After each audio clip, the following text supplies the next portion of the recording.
Hi, welcome to my channel, Sewing with Mary Rose. In this channel, I make videos on sewing, serging, machine embroidery, and crafting. In this video, I'm going to show you how to embroider a tea towel.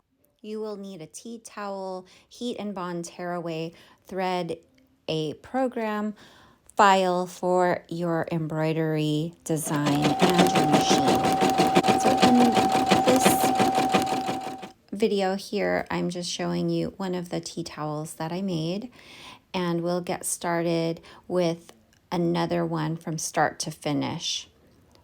When I chose this next design, I wanted to choose something that you could use all year around. I really like this iron-on tearaway stabilizer from Sulky. I really like this magnetic hoop. I've showed it to you before in other videos. I cut away this stabilizer, and then you'll want to hoop your material. I use these magnets, and I did buy extra magnets. I want to just make sure that everything is nice and flat, and I'm starting my machine. I really like watching what the machine does. I like to hang around, especially if it's the first time I'm stitching out a new design, because once in a while, some of the thread loops will get caught around the bottom portion and it could cause a snag or tear. That did happen recently. I was in the room when it happened and it ripped my material on an applique, but I was able to fix it. So again, just stay around. You want to listen for your machine to see if it's making any funny noises. You would want to just start your machine, listen to it, make sure that it's stitching correctly, and if it does make any funny noises at all, you want to stop it immediately. When you stop it immediately, then you could prevent some damage, more damage from happening. Today, as I was stitching something else out, it bent my needle and I had to put a new needle in, and when I started it again, it started making a funny squeaking and clicking noise, and that was kind of scary. So what I ended up doing in that case was I took out that needle that was bent, of course. I replaced it with a new needle, and I took apart the bottom casing. I took out the bobbin basket, that's what I call it, and I cleaned out underneath. I put a new bobbin in, I vacuumed it out, and I dusted it. After that, I rethreaded it, and everything was working just fine again.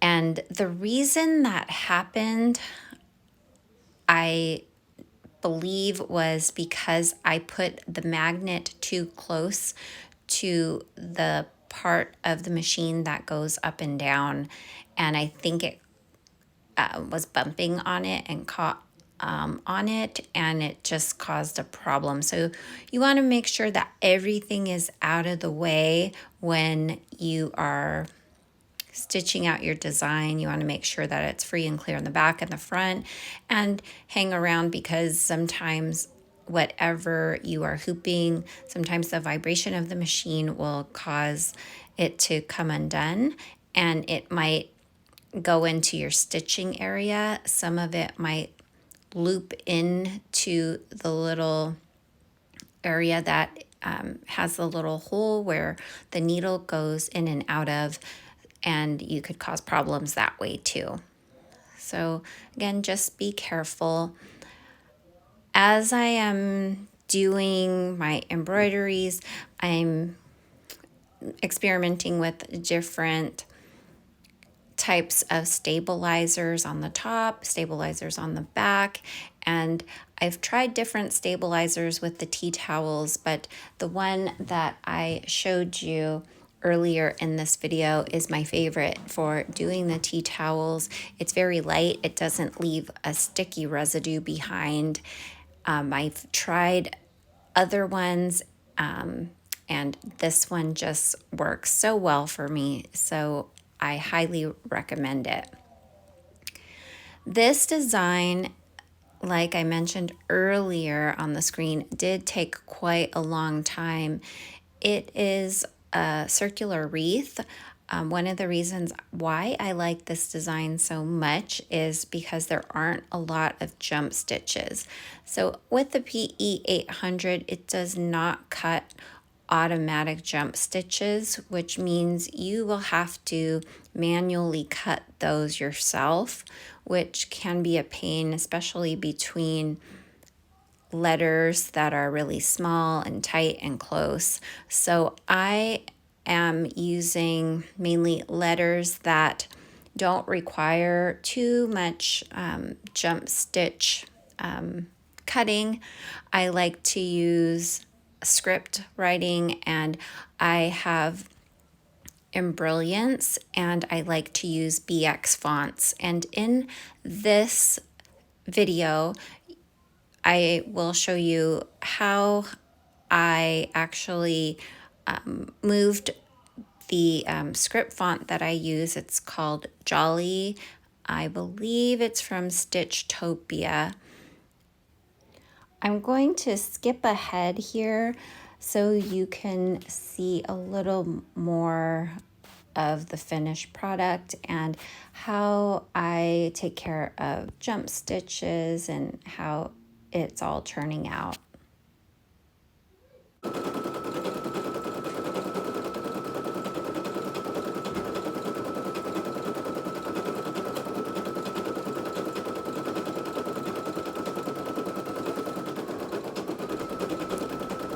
Here the machine is about halfway done, just a close still shot.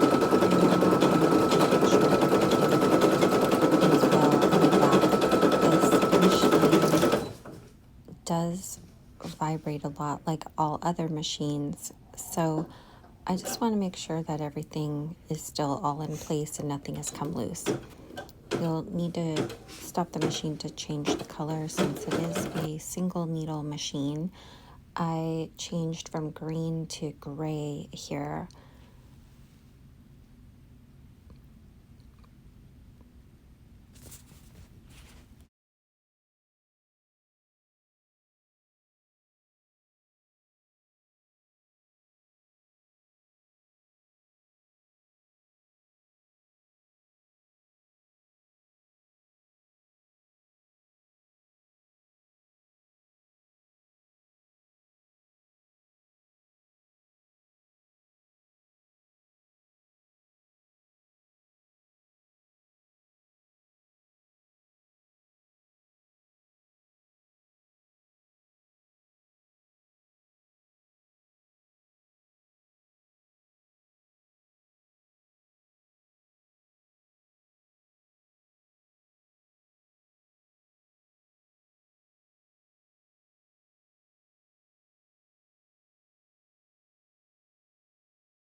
Was working just fine, and when I switched to the gray thread, I had to change my thread and rethread the machine about 5 times with the same thread. I do have a lot of spools of this gray thread, which is a really pretty color.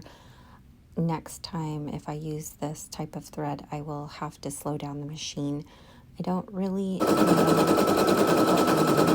this thread is.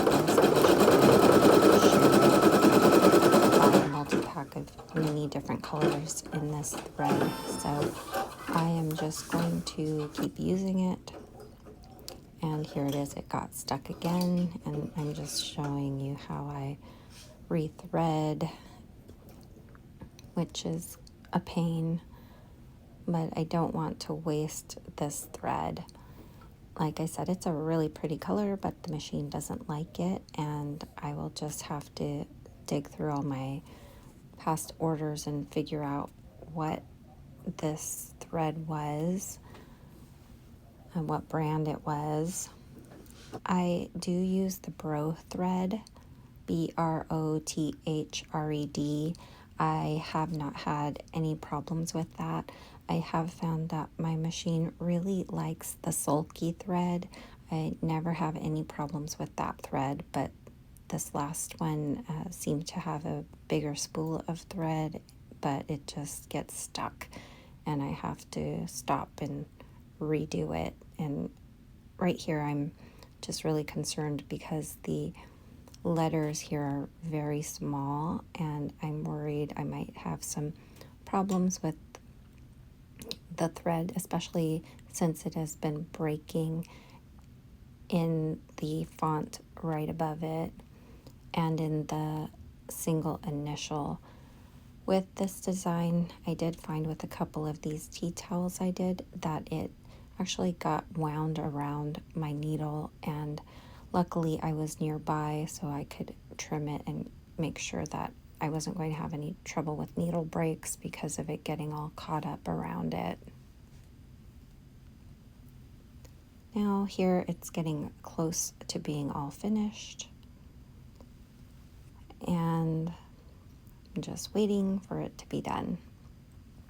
I'm going to show you what it looks like. I'm going to remove it from the machine and we could take a closer look at it.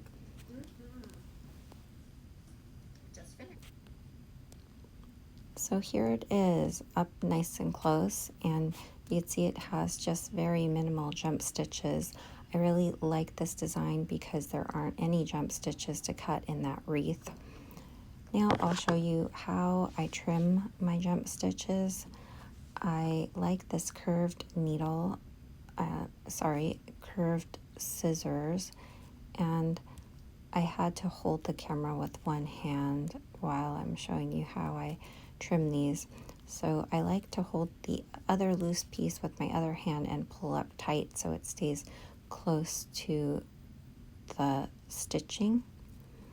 But this is just to show you how I trim these. I did receive a new scissor that's really sharp and very tiny to get into tight little spaces. When I have a moment, I will add that into all of my supplies that I use below. If you click on the links, I may receive a small commission on links that people purchase from. So here is the tiny lettering. This is 1/4 inch lettering, and it's really hard to get between these little jump stitches.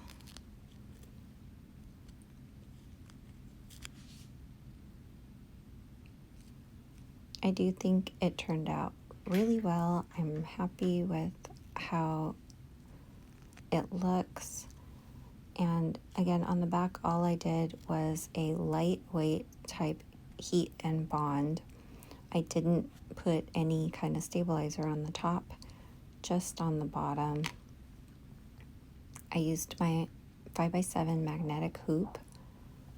And now on the back, I'm going to take off this heat and bond tearaway, and it's just a really light one, and I will link this in the notes below so you could see what I used. It is a sulky brand that I really like using for these tea towels. It's really easy to take off, and it's also really nice that it doesn't leave behind any residue like another brand I got. It was a lot thicker from Bro Thread. I wasn't really impressed with that. In some of my other projects, you could see it leaves behind a lot of glue that was really hard to get rid of, and with this you can't even see it. I do have some trouble taking out all of this backing where the wreath is and in the small areas because it sticks so well. So in the tinier little areas, I did leave a couple little spots that I feel like will just be okay enough to wash out in the washing machine. Yeah, as you could tell on this part right here, it's pretty easy to take off.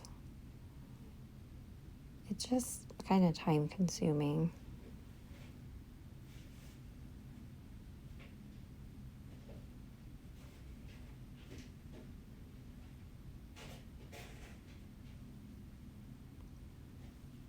And I'm almost done taking this all off. There's just a few little spots left.